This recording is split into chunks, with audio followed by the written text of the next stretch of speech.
Wuthering Heights, by Emily Brontë, Chapter 14. As soon as I had perused this epistle, I went to the master, and informed him that his sister had arrived at the Heights, and sent me a letter expressing her sorrow for Mrs.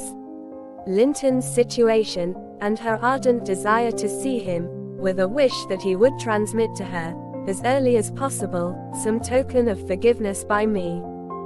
"Forgiveness," said Linton. "I have nothing to forgive her, Ellen. You may call at Wuthering Heights this afternoon, if you like, and say that I am not angry, but I'm sorry to have lost her, especially as I can never think she'll be happy. It is out of the question my going to see her, however. We are eternally divided, and should she really wish to oblige me, let her persuade the villain she has married to leave the country." "And you won't write her a little note, sir?" I asked, imploringly. "No," he answered. "It is needless. My communication with Heathcliff's family shall be as sparing as his with mine. It shall not exist." Mr. Edgar's coldness depressed me exceedingly, and all the way from the Grange I puzzled my brains how to put more heart into what he said, when I repeated it, and how to soften his refusal of even a few lines to console Isabella. I dare say she had been on the watch for me since morning. I saw her looking through the lattice as I came up the garden causeway, and I nodded to her, but she drew back, as if afraid of being observed. I entered without knocking. There never was such a dreary, dismal scene as the formerly cheerful house presented. I must confess, that if I had been in the young lady's place, I would, at least, have swept the hearth, and wiped the tables with a duster. But she already partook of the pervading spirit of neglect which encompassed her. Her pretty face was wan and listless, her hair uncurled, some locks hanging lankly down, and some carelessly twisted round her head. Probably she had not touched her dress since yester evening. Hindley was not there. Mr. Heathcliff sat at a table, turning over some papers in his pocket-book, but he rose when I appeared, asked me how I did, quite friendly, and offered me a chair. He was the only thing there that seemed decent, and I thought he never looked better. So much had circumstances altered their positions, that he would certainly have struck a stranger as a born and bred gentleman, and his wife as a thorough little slattern. She came forward eagerly to greet me, and held out one hand to take the expected letter. I shook my head. She wouldn't understand the hint, but followed me to a sideboard, where I went to lay my bonnet, and importuned me in a whisper to give her directly what I had brought. Heathcliff guessed the meaning of her maneuvers, and said, "If you have got anything for Isabella, as no doubt you have, Nelly, give it to her. You needn't make a secret of it. We have no secrets between us." "Oh, I have nothing," I replied, thinking it best to speak the truth at once. "My master bid me tell his sister that she must not expect either a letter or a visit from him at present. He sends his love, ma'am, and his wishes for your happiness, and his pardon for the grief you have occasioned, but he thinks that after this time his household and the household here should drop into communication, as nothing could come of keeping it up." Mrs. Heathcliff's lip quivered slightly, and she returned to her seat in the window. Her husband took his stand on the hearthstone, near me, and began to put questions concerning Catherine. I told him as much as I thought proper of her illness, and he extorted from me, by cross-examination, most of the facts connected with its origin. I blamed her, as she deserved, for bringing it all on herself, and ended by hoping that he would follow Mr. Linton's example and avoid future interference with his family, for good or evil. "Mrs. Linton is now just recovering," I said. "She'll never be like she was, but her life is spared, and if you really have a regard for her, you'll shun crossing her way again. Nay, you'll move out of this country entirely, and that you may not regret it, I'll inform you Catherine Linton is as different now from your old friend Catherine Earnshaw, as that young lady is different from me. Her appearance is changed greatly, her character much more so, and the person who is compelled, of necessity, to be her companion, will only sustain his affection hereafter by the remembrance of what she once was, by common humanity, and a sense of duty. That is quite possible, remarked Heathcliff, forcing himself to seem calm, quite possible that your master should have nothing but common humanity and a sense of duty to fall back upon. But do you imagine that I shall leave Catherine to his duty and humanity? And can you compare my feelings respecting Catherine to his? Before you leave this house, I must exact a promise from you that you'll get me an interview with her. Consent, or refuse, I will see her. What do you say? I say, Mr. Heathcliff, I replied, you must not. You never shall, through my means. Another encounter between you and the master would kill her altogether. With your aid that may be avoided, he continued, and should there be danger of such an event, should he be the cause of adding a single trouble more to her existence, why, I think I shall be justified in going to extremes. I wish you had sincerity enough to tell me whether Catherine would suffer greatly from his loss. The fear that she would restrains me. And there you see the distinction between our feelings. Had he been in my place, and I in his, though I hated him with a hatred that turned my life to gall, I never would have raised a hand against him. You may look incredulous, if you please. I never would have banished him from her society as long as she desired his. The moment her regard ceased, I would have torn his heart out, and drunk his blood. But, till then, if you don't believe me, you don't know me. Till then, I would have died by inches before I touched a single hair of his head. And yet, I interrupted, you have no scruples in completely ruining all hopes of her perfect restoration, by thrusting yourself into her remembrance now, when she has nearly forgotten you, and involving her in a new tumult of discord and distress. You suppose she has nearly forgotten me? He said. Oh, Nelly, you know she has not. You know as well as I do, that for every thought she spends on Linton she spends 1,000 on me. At a most miserable period of my life, I had a notion of the kind. It haunted me on my return to the neighborhood last summer, but only her own assurance could make me admit the horrible idea again. And then, Linton would be nothing, nor Hindley, nor all the dreams that ever I dreamt. 2 words would comprehend my future: death and hell. Existence, after losing her, would be hell. Yet I was a fool to fancy for a moment that she valued Edgar Linton's attachment more than mine.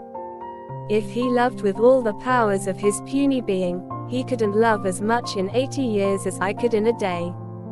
And Catherine has a heart as deep as I have. The sea could be as readily contained in that horse trough as her whole affection be monopolized by him. Tush! He is scarcely a degree dearer to her than her dog, or her horse. It is not in him to be loved like me. How can she love in him what he has not? Catherine and Edgar are as fond of each other as any 2 people can be, cried Isabella, with sudden vivacity. No one has a right to talk in that manner, and I won't hear my brother depreciated in silence. Your brother is wondrous fond of you too, isn't he? Observed Heathcliff, scornfully. He turns you adrift on the world with surprising alacrity. He is not aware of what I suffer, she replied. I didn't tell him that. You have been telling him something, then. You have written, have you?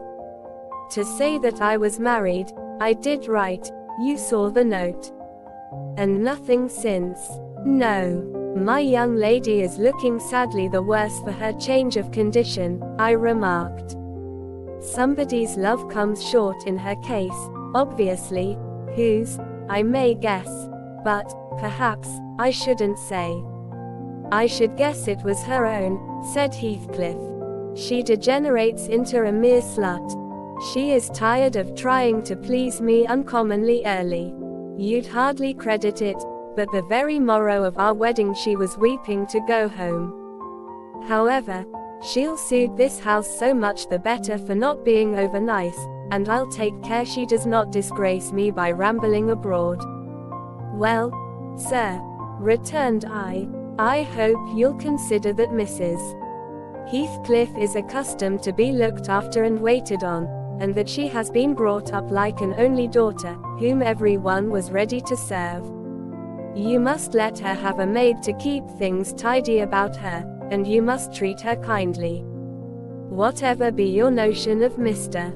Edgar, you cannot doubt that she has a capacity for strong attachments, or she wouldn't have abandoned the elegancies, and comforts, and friends of her former home, to fix contentedly, in such a wilderness as this, with you. She abandoned them under a delusion, he answered, picturing in me a hero of romance, and expecting unlimited indulgences from my chivalrous devotion. I can hardly regard her in the light of a rational creature, so obstinately has she persisted in forming a fabulous notion of my character and acting on the false impressions she cherished. But, at last, I think she begins to know me.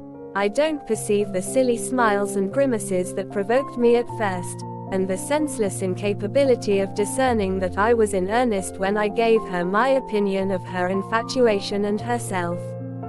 It was a marvelous effort of perspicacity to discover that I did not love her. I believed, at one time, no lessons could teach her that. And yet it is poorly learnt, for this morning she announced, as a piece of appalling intelligence, that I had actually succeeded in making her hate me. A positive labor of Hercules, I assure you.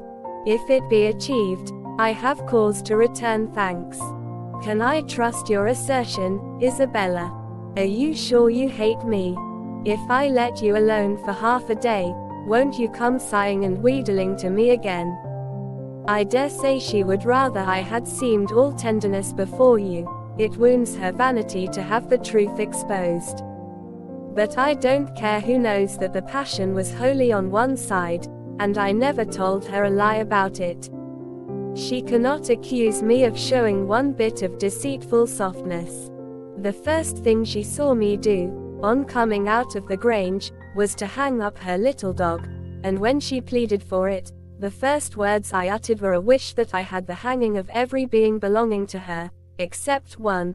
Possibly she took that exception for herself. But no brutality disgusted her. I suppose she has an innate admiration of it, if only her precious person was secure from injury.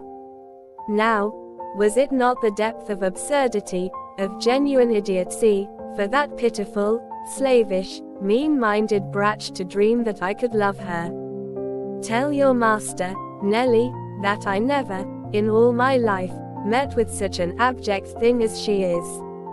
She even disgraces the name of Linton, and I've sometimes relented, from pure lack of invention, in my experiments on what she could endure, and still creep shamefully cringing back. But tell him, also, to set his fraternal and magisterial heart at ease, that I keep strictly within the limits of the law. I have avoided, up to this period, giving her the slightest right to claim a separation, and, what's more, she'd thank nobody for dividing us. If she desired to go, she might. The nuisance of her presence outweighs the gratification to be derived from tormenting her. Mr. Heathcliff, said I, this is the talk of a madman. Your wife, most likely, is convinced you are mad, and, for that reason, she has borne with you hitherto, but now that you say she may go, she'll doubtless avail herself of the permission. You are not so bewitched, ma'am, are you, as to remain with him of your own accord? Take care, Ellen, answered Isabella, her eyes sparkling irefully. There was no misdoubting by their expression the full success of her partner's endeavors to make himself detested. Don't put faith in a single word he speaks. He's a lying fiend. a monster, and not a human being. I've been told I might leave him before, and I've made the attempt, but I dare not repeat it. Only, Ellen, promise you'll not mention a syllable of his infamous conversation to my brother or Catherine. Whatever he may pretend, he wishes to provoke Edgar to desperation.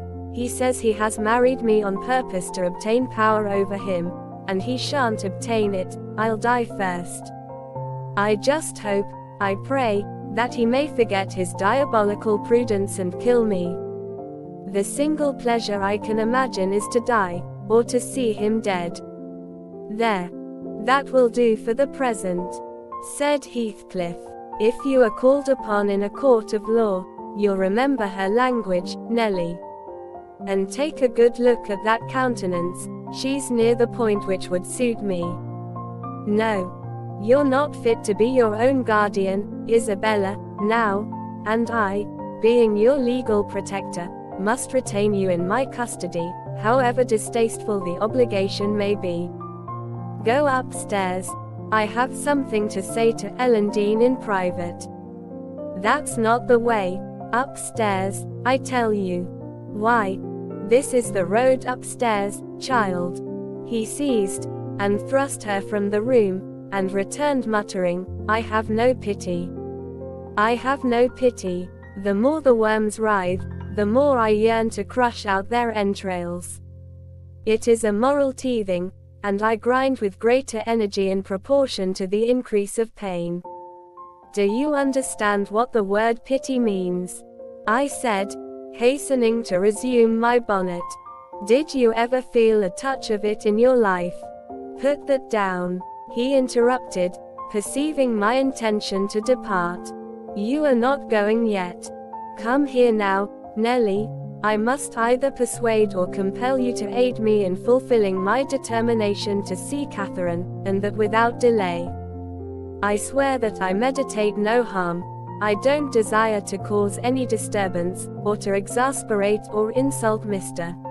Linton. I only wish to hear from herself how she is, and why she has been ill, and to ask if anything that I could do would be of use to her.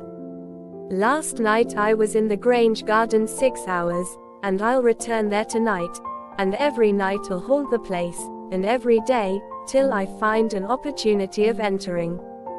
If Edgar Linton meets me, I shall not hesitate to knock him down, and give him enough to ensure his quiescence while I stay. If his servants oppose me, I shall threaten 'em off with these pistols.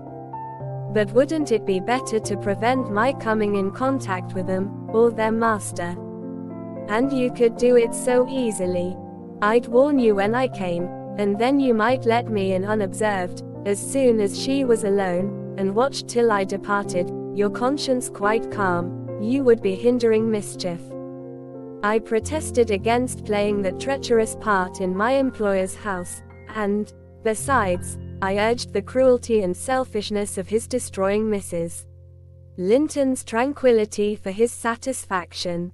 The commonest occurrence startles her painfully, I said. She's all nerves, and she couldn't bear the surprise, I'm positive. Don't persist, sir, or else I shall be obliged to inform my master of your designs, and he'll take measures to secure his house and its inmates from any such unwarrantable intrusions. In that case I'll take measures to secure you, woman, exclaimed Heathcliff. You shall not leave Wuthering Heights till tomorrow morning. It is a foolish story to assert that Catherine could not bear to see me, and as to surprising her, I don't desire it. You must prepare her, ask her if I may come. You say she never mentions my name, and that I am never mentioned to her. To whom should she mention me if I am a forbidden topic in the house? She thinks you are all spies for her husband. Oh, I've no doubt she's in hell among you. I guess by her silence, as much as anything, what she feels. You say she is often restless, and anxious looking. Is that a proof of tranquility? You talk of her mind being unsettled. How the devil could it be otherwise in her frightful isolation? And that insipid, paltry creature attending her from duty and humanity. From pity and charity, he might as well plant an oak in a flower pot, and expect it to thrive, as imagine he can restore her to vigor in the soil of his shallow cares. Let us settle it at once. Will you stay here, and am I to fight my way to Catherine over Linton and his footman? Or will you be my friend, as you have been hitherto, and do what I request? Decide, because there is no reason for my lingering another minute, if you persist in your stubborn ill nature. Well, Mr. Lockwood, I argued and complained, and flatly refused him 50 times, but in the long run he forced me to an agreement. I engaged to carry a letter from him to my mistress, and should she consent, I promised to let him have intelligence of Linton's next absence from home, when he might come, and get in as he was able. I wouldn't be there, and my fellow servants should be equally out of the way. Was it right or wrong? I fear it was wrong, though expedient.